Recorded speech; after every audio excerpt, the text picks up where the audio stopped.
জীবনে কোনো কিছু আপনার জন্য ভালো হয়নি। চেষ্টা করে প্রতিটি বিষয়ে শুধু ব্যর্থতার কথাই ভাবেন, নাকি ব্যর্থতা আর অপমানের ভয়ে মাঠেই নামতে ভয় পান?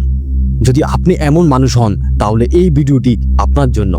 জীবনে বড় সাফল্য পাওয়ার পর পুরস্কার দেওয়ার জন্য মঞ্চে উঠে কথা বলার সময় তারা শুধু নিজেদের কষ্ট আর অপমানের কথাই বলেন, কিন্তু তারা কিভাবে সেই পরিস্থিতি থেকে বেরিয়ে এলো তা কেউ বলে না।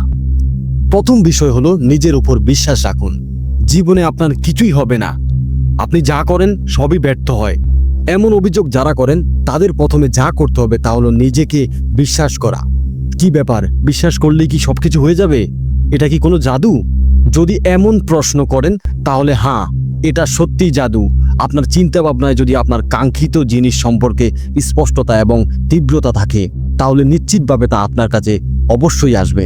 সেই জাদু অবশ্যই ঘটবে যখন না আপনি নিজেকে সম্পূর্ণরূপে বিশ্বাস করছেন।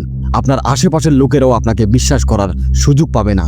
আপনার সবকিছুতেই শুধু ব্যর্থতা আসছে এমনটা বলেন তো ভালো করে ভেবে আপনার মনকে জিজ্ঞেস করুন, আপনি কি সত্যি নিজেকে বলেছিলেন যে আপনি জিতবেন নাকি হারবেন বলেছেন? আমিও আগে আমার জীবনে ভালো কিছু ঘটলে বলতাম, আমার সাথে এত ভালো কিছু কিভাবে হতে পারে, আমার সাথে এমনটা হওয়ার কোনো সম্ভাবনাই নেই, কারণ আমি বিশ্বাস করতাম যে আমি ব্যর্থ হব। আপনার যে কোনো প্রচেষ্টা শুরু করার আগে নিজেকে সম্পূর্ণরূপে বিশ্বাস করতে হবে। আপনার অবচেতন মনকে বলুন যে আপনি অবশ্যই জিতবেন, সমস্ত ব্যর্থতা সফলতায় পরিণত হবে। তাই সবকিছু পেলে এগিয়ে যান। দ্বিতীয় বিষয় হলো ব্যর্থতা থেকে শিখুন। আপনি আপনার মনকে যতই বলুন যে আপনি জিতবেন, ব্যর্থতার মুখোমুখি না হয়ে সাফল্য অর্জন করা সম্ভব নয়। অন্তত একবার তো হারতেই হবে। যদি জিজ্ঞেস করেন, আপনার অবচেতন মন ভালো করেই জানে যে এই ব্যর্থতা স্থায়ী নয়, সাফল্য আপনার লক্ষ্য। আমরা যখন একটা মোবাইল গেম খেলি, প্রথম পর্যায়টা কত সহজ থাকে, কিন্তু শেষ পর্যন্ত কি একই রকম থাকে?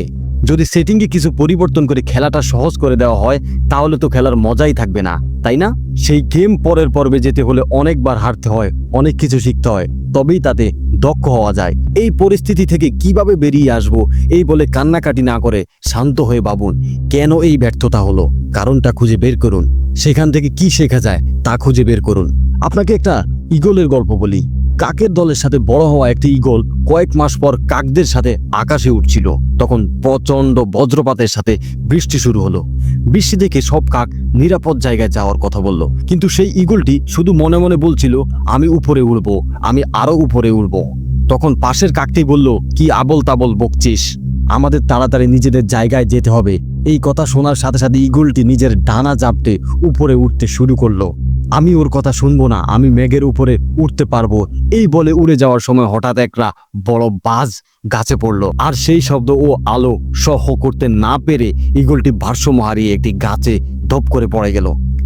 এটা দেখে কাকের দল হেসে ঠাট্টা করতে লাগলো, কিন্তু সেই ঈগলটি কাকের দলের কথায় কান না দিয়ে চোখ খুলে এই বিশ্বাসে আবারও জোরে জানা ডাবতে উঠতে শুরু করলো। কারণ সে হয়তো কাকের দলের সাথে বড় হয়েছে, কিন্তু আসলে সে একটি ঈগল। বাতাস আর জলকে ছিঁড়ে সে উঁচুতে উঠতে লাগলো। মেঘের মধ্যে নিজের ডানা স্বাধীনভাবে মেলে ধরে মেঘের উপরে যাওয়ার পরেই সে বুঝতে পারলো যে সে একটি ঈগল। সেই ঈগলের মতো আপনিও নিজেকে পুরোপুরি বিশ্বাস করুন। আর কতদিন অন্যদের কাছে নিজের সম্পর্কে মতামত চাইতে থাকবেন? ব্যর্থতাকে ভেঙে ফেলে তীব্র বেগে ওরা ঈগলের মতো আকাশে উঁচুতে উড়ে যান। সেই কাকের দল ঈগলের শক্তি সম্পর্কে জানে না, ডানা থাকলেই সবাই উঠতে পারে না। তাই নিজেকে বিশ্বাস করুন, বিশ্বাস রাখুন, আপনি অবশ্যই জিতবেন। আর ব্যর্থতার জন্য তৈরি থাকুন, ব্যর্থতাই আপনাকে গড়ে তুলবে। আর সাফল্য আপনার প্রাপ্য, তাই শেষ হাসিটা আপনি হাসবেন।